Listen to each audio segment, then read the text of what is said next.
মিষ্টি খেতে আমরা সবাই ভালোবাসি, আর বাড়িতে কোনো অতিথি এলেও আমরা মিষ্টি দেওয়াটাই বেশি পছন্দ করি। তবে বাড়িতে এইভাবে রাবড়ি বানিয়ে দেখতে পারেন, যার স্বাদ মিষ্টি দোকানের থেকে অনেক বেশি ভালো হবে। আর বানানো তো একেবারেই সহজ। প্রথমে কড়াইতে অল্প করে একটু জল দিতে হবে, 1 লিটার দুধ দিতে হবে। ফ্লেমটা মিডিয়াম টু হাইতে করে দুধ খুব ভালো করে গরম করে নিতে হবে। যখন দেখবেন দুধটা খুব ভালো করে গরম হয়ে গেছে, 1/2 কাপের মতন গুঁড়ো দুধ দিয়ে দিতে হবে। এতে দুধ অনেক তাড়াতাড়ি ঘন হয়ে যাবে। লো ফ্লেমে গুঁড়ো দুধ খুব ভালো করে মিশিয়ে নিতে হবে। লো ফ্লেমে গুঁড়ো দুধ খুব ভালো করে মিশিয়ে নেওয়ার পরে ফ্লেমটা মিডিয়াম টু হাইতে করে দিলাম। দুধ খুব ভালো করে আবারও একবার ফুটিয়ে নিলাম। আর এইভাবে 1 মিনিট অন্তর দেখতে পাবেন দুধের উপরে খুব সুন্দর একটা সর পড়ে যাচ্ছে। তখন সরটাকে নিয়ে এইভাবে কড়াইয়ের সাইডে ভালো করে আটকে নিতে হবে।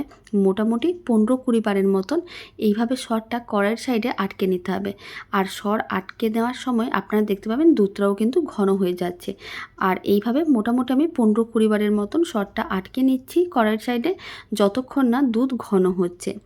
প্রায় 15-20 বারের মতন সরটাকে খুব ভালো করে, মানে দুধের উপরে যে সরটা পড়ে সেই সরটাকে ঠিক এইভাবে তুলতে হবে আর কড়াইয়ের সাইডে ভালো করে আটকে দিতে হবে। আর এইভাবে রাবড়ি বানিয়ে দেখতে পারেন। খুব অল্প উপকরণ, মানে 2-3টি উপকরণ দিয়ে বাড়িতে বানিয়ে নিতে পারবেন। খেতে দোকানের থেকে কোনো অংশে কম হবে না, বরং স্বাদটা একটু হলেও বেশি হবে। আর খুব সহজে বানিয়ে নিতে পারবেন। এখন দুধটা যেহেতু ঘন হয়ে গেছে, অল্প করে একটু এলাচ গুঁড়ো দিলাম আর দিয়ে দিলাম গুড়ের পাউডার। তবে আপনারা চাইলে চিনিও দিতে পারেন, কোনো অসুবিধা নেই। আর রাবড়ি যেহেতু খুব বেশি মিষ্টি ভালো লাগবে না, তাই আমি 3 চামচের মতন গুড়ের পাউডার দিয়েছি। লো ফ্লেমে খুব ভালো করে গুড়ের পাউডারটা মিশিয়ে নিতে হবে। তারপরে কিন্তু দুধটাকে আবারও খুব ভালো করে গরম করে ফুটিয়ে নিতে হবে, যাতে আবারও ঘন হয়ে যায়। প্রায় 2 মিনিটের মতন দুধের মিশ্রণটাকে খুব ভালো করে ফুটিয়ে ঘন করে নিয়েছিলাম। মালাইটা খুব সুন্দর রেডি হয়ে গেছে। এখন ফ্লেমটা অফ করে দিতে হবে।